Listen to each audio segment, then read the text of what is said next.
আজকে শমিক লাহিড়ীর নেতৃত্বে ৩ জনের প্রতিনিধি দল মুখ্য নির্বাচনী আধিকারিক আরজি আফতারের সঙ্গে দেখা করবেন। রাজ্য জুড়ে অস্ত্র এবং বোমা উদ্ধার সহ বেশ কয়েকটি থানার আইসিদের বিরুদ্ধে অভিযোগ জানায় তাদের সরিয়ে দেওয়ার দাবি জানান সিপিআইএম এর ৩ জনের প্রতিনিধি দলও, যার মধ্যে ছিলেন রবীন দেব এবং কল্লোল মজুমদার। নদিয়া জেলা চাপড়া থানার আইসিকে সরাতে হবে আমরা দাবি করছি। আসানসোল দুর্গাপুর কমিশনারেট অন্তর্ভুক্ত থানার আইসিদের সরানোর দাবি করেছি, তারা তৃণমূলের হয়ে কাজ করছে। বীরভূমের নানুনের থানার আইসি আমরা বদলি করার দাবি জানিয়েছি বলে জানালেন সিপিআইএম নেতা শমিক লাহিড়ী।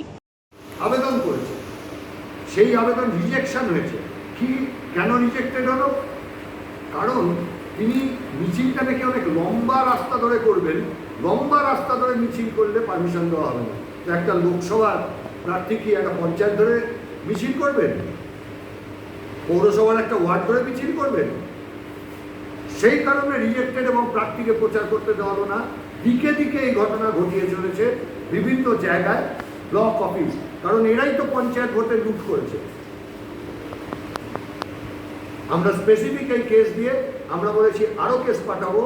আর সবচাইতে ভয়ঙ্কর যেটা করছে, গোটা ডায়মন্ড হারবার কনস্টিটিউয়েন্সি জুড়ে জনে জনে 107 পাঠাচ্ছে, পুলিশ ডেকে থ্রেট করছে, যে মিছিলে যাচ্ছে, যে পোস্টার লেখায় থাকছে, ধানের গাদায় আগুন লাগিয়ে দিচ্ছে।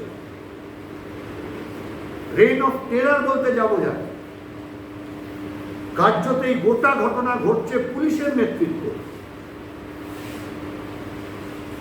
ফলে আমরা বলেছি ব্যবস্থা নিন, একটু দেরি আছে, আমরা আবার আসবো এই প্রেসিডেন্ট নির্বাচনের পর, তখন আমরা এইগুলো নিয়ে আরো কি নির্দিষ্ট কথা আছে, কি নির্দিষ্ট কাজ উনি করেছেন সেটা আমরা জানতে চাইব।